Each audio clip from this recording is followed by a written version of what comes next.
C'est... Bah non. Tu préfères celui-là? Je souffre. Mais ça savait pas dessiner ou quoi à la Renaissance? Attends, faut que je fasse le placement de produit. Ça le vendu. J'adore l'argent. Notre partenaire pour cette vidéo YouTube, bah c'est YouTube. Oh, c'est dingue. Alors il est fort possible que vous qui êtes en train de regarder cette vidéo, bah en fait, vous soyez juste en train de l'écouter en faisant complètement autre chose. Je le sais, regardez-moi dans les yeux. Ah, vous voyez, vous pouvez pas, vous êtes en train d'écouter. Bon, on est d'accord que c'est trop chiant quand la vidéo coupe parce que vous avez cliqué dans la poche sans faire exprès. Et je vous parle même pas des pubs que vous pouvez pas skip parce que vous conduisez. C'est bien, vous êtes prudent, mais agacé. Eh bien, il y a une solution à tout ça. C'est l'abonnement YouTube Premium. Pour 11,99 € par mois, bah fini les pubs. Vous pouvez lire la vidéo avec le mode background et vous pouvez même la télécharger pour regarder hors connexion. Bah écoutez, avant de dire oui pour faire le partenariat, j'ai voulu tester. Du coup, on m'a offert un code d'essai de 2 mois et là j'ai fait ah oui, c'est bien de pas se taper 1000 pubs, plus de pouvoir scroller dans mon téléphone sur d'autres fenêtres en même temps que j'écoute un truc. Et là vous vous dites mais Manon, 2 mois offerts, c'est énorme. Ben, ça tombe bien parce que j'ai un code, évidemment. Et il vous donne aussi 2 mois gratuits. Et en plus dans les 12 balles par mois, vous avez aussi tout YouTube Musique et je sais que vous utilisez YouTube pour la musique. Donc en gros 2 applis en un abonnement et en plus dans votre abonnement il y a une partie qui revient au créateur, donc même si vous regardez des vidéos sans pub, vous les rémunérez d'une autre façon. Donc c'est un moyen aussi de nous soutenir, tout comme tester l'abonnement avec mon code promo, c'est un moyen de soutenir la chaîne. Merci à vous et merci à YouTube. On en était où déjà? Ah oui, à ça.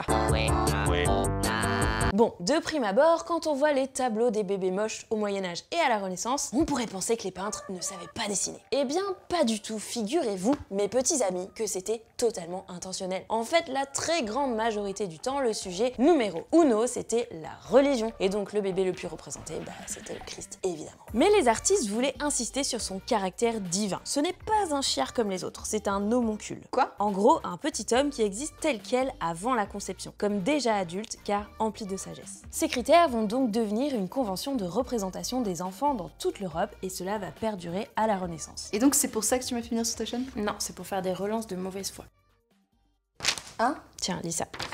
Ah donc ce ne sont pas les enfants qui étaient moches à la Renaissance, mais c'est nul. Mais en fait, c'est code évolution. À partir du 15e siècle, en Italie puis dans toute l'Europe, on va petit à petit décider d'adoucir les traits de l'enfant Jésus et le représenter avec des traits de bébé plus réalistes. Il faut ajouter à cela l'évolution de la réflexion philosophique sur l'être humain et la place de l'enfant. L'expansion de l'art non religieux avec des portraits d'enfants de familles de classe moyenne et donc le développement de plus en plus de portraits d'enfants non divins. Et enfin, les canons grecs et romains qui s'imposent sur l'abstraction médiévale et poussent les artistes à choisir un hyper-réalisme idéalisé. Et encore aujourd'hui, c'est cette norme qui façonne en très grande partie nos goûts esthétiques, mais ça veut pas dire que les artistes d'avant ne savaient pas dessiner. Ah oui, merde. Non, mais il y a quand même eu des progrès techniques dans l'art qui font que les artistes d'après sont meilleurs, comme la perspective. Oui, mais certes, la perspective linéaire est inventée dans la première moitié du 15e siècle, mais il en existait d'autres avant, elle n'était juste pas mathématique. Par ailleurs, si la technique se développe, c'est surtout parce que les goûts et les mentalités évoluent, qu'on a d'autres besoins et qu'on souhaite avoir d'autres outils. Ensuite, c'est pas parce que t'as une super technique que t'es un bon artiste. Bah oui, hein, quand on y pense, les artistes d'avant qui n'avaient pas encore ces techniques, est-ce qu'ils sont pas encore plus balèzes d'arriver à faire tous ces trucs sans ça? Mais surtout, penser qu'avant, il n'y avait pas de technique, c'est complètement débile. Genre, ça. Ah, les Égyptiens, je me demandais quand est-ce que t'allais sortir ça. Si tu parles d'extraterrestres, je te tape. Par contre, les Égyptiens, ils savent dessiner que de profil.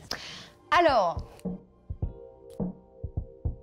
déjà, les hiéroglyphes, on est d'accord que c'est hyper différent de notre écriture. Non seulement dans la forme, mais aussi dans le fonctionnement. Ça, on n'a pas trop de mal à le comprendre. Bah, il faut réfléchir pareil quand on regarde leur art. Si on a l'impression que leurs dessins paraissent trop bidimensionnels, peu réalistes, avec des proportions improbables, etc., il faut pas oublier qu'ils sont à replacer dans le contexte d'une toute autre civilisation, de laquelle nous ne sommes pas vraiment familiers. Le fonctionnement de l'art n'est pas du tout le même que le nôtre. Les commanditaires sont uniquement des personnes de pouvoir. L'art est donc un outil de propagande au service des pharaons et de leur religion, et il doit assurer leur pérennité. Dès les premières dynasties, le dessin va obéir à des conventions picturales très spécifiques pour garantir son impact. On instaure des codes qu'il faut suivre, et ce pendant plusieurs millénaires. Notamment, il y a une grille de proportions à suivre qui normalise la production, même si elle n'est pas systématique. Elle vaut pour les proportions du corps comme pour les différents personnages. Plus les personnages sont grands, plus ils sont importants. Les couleurs sont très codifiées. Par exemple, on représente représente les femmes avec un teint plus clair que les hommes. Il existe une perspective, pour en revenir à ça, c'est ce qu'on appelle la perspective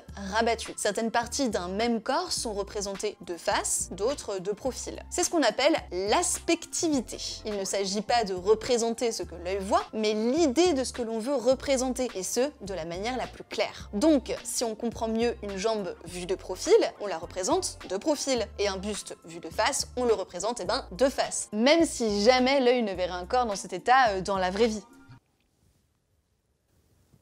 C'est pas parce qu'on sait pas le faire, c'est parce qu'on voit mieux les idées comme ça. De plus, les artistes égyptiens antiques, ils avaient un statut presque magique, en quelque sorte, parce qu'on leur attribuait le pouvoir de faire vivre pour l'éternité ce qu'ils représentaient en images, au-delà de la mort. C'est pour ça que chaque partie du corps doit être dessinée sous son meilleur angle, pour être sûr que le défunt représenté se réincarnera en de bonnes formes dans sa nouvelle vie dans l'au-delà. Donc, pour récapituler, dans l'art égyptien, on traite le sujet de manière plus fonctionnelle que formelle, plus conceptuelle que réaliste. À l'inverse de la mimésis grecque, donc la reproduction du mouvement de la vie, l'imitation, tout ça, sur laquelle nos critères esthétiques d'Européens se sont bâtis. Au moins, c'est toujours mieux que ce que font les pécores de la préhistoire. Oh là là, mon enfant de 5 ans peut le faire. Je veux même pas l'enfant, Manon. Eh bien, figure-toi, Charlie, que les hommes préhistoriques ne sont pas du tout les gros pécores que l'on croit et que l'art préhistorique, c'est beaucoup plus subtil que ça. Les recherches montrent qu'ils avaient des repères très précis dans le temps et une conception de l'espace. L'espace, le ciel, j'entends, de stellaire. Vous avez compris. Des chercheurs pensent que les grottes où on dessinait, comme Lascaux et Chauvet, n'étaient pas choisis au hasard et que ces dessins avaient un lien très fort avec les étoiles et les saisons. Ainsi, le bestiaire que l'on y voit pourrait représenter des constellations, dont certaines comme le taureau, le cancer, le lion, le scorpion ou la grande ours auraient survécu jusqu'à nous. On trouverait même dans les dessins des marqueurs d'événements comme le passage d'une comète, ce qui montre clairement des connaissances poussées en astronomie. Certains préhistoriens comme Emmanuel Guy pensent que le dessin est un langage. En effet, ce chercheur a pu relever des similitudes dans toute l'Europe et à travers les âges dans les façons de représenter les bisons et les chevaux. Par exemple avec des courbes qui s'agencent de manière rigoureusement répétitive. En plus de ces représentations figuratives, les scientifiques ont compté plus de 400 formes géométriques comme des traits ou des points qui eux aussi s'apparenteraient à des signes et véhiculeraient un message, très probablement sacré. Car comme on a déjà eu l'occasion de l'expliquer sur la chaîne, les grottes ne sont pas des habitations pour les hommes préhistoriques, mais ce seraient plutôt des lieux de culte. Charlie. D'ailleurs, il y avait probablement une dimension initiatique dans le fait de descendre dans ces grottes si profondes, avec presque aucune lumière et peut-être des animaux qui font flipper. Y dessiner, c'était y laisser une trace de ce passage particulier, et on a même retrouvé des traces de psychotropes dedans, comme des champignons. Autre hypothèse quant aux fonctions des peintures préhistoriques, le musicologue Yegor Reznikov, qui fait de l'archéo-acoustique. Laisse-moi deviner, il fait du djembé dans les grottes? Plus ou moins. Putain de hippie.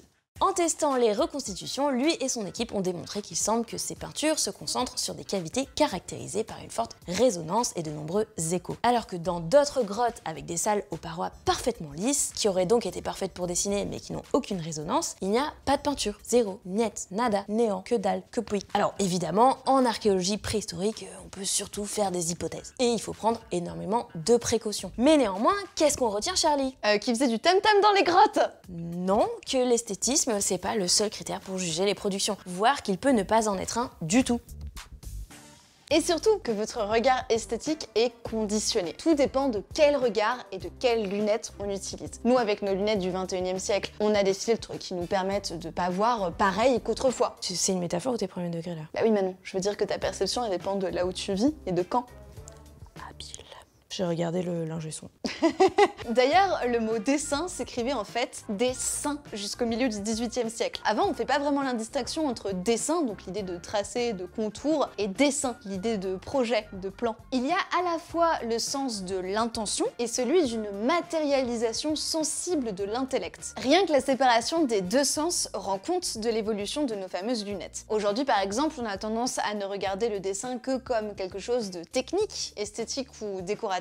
Quand par exemple vous dites « ma fille de 5 ans peut le faire », on réduit l'œuvre à un agencement de traits, c'est tout. Et de contours vides de substance, de dessin.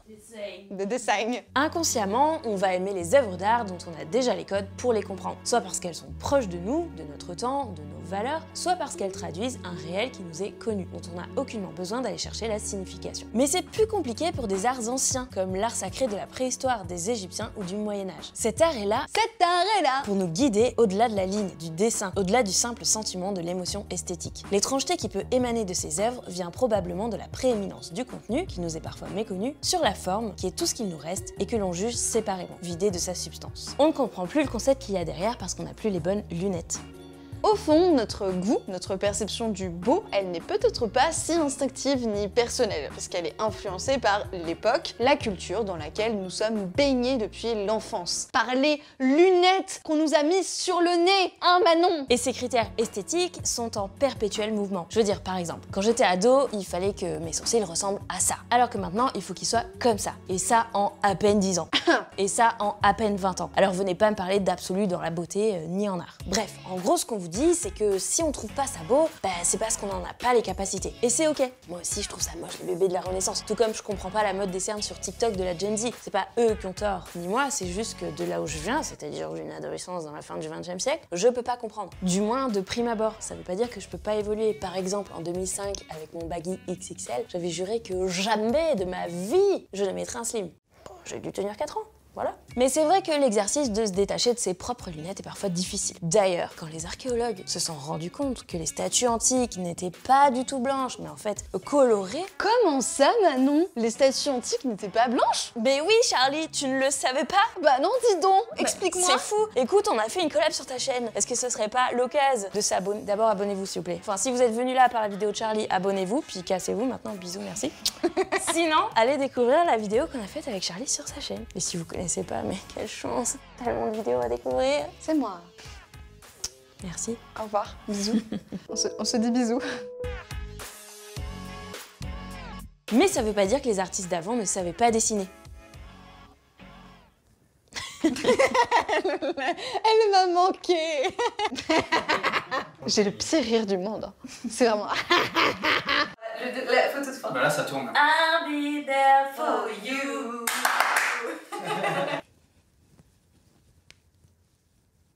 C'est très gênant.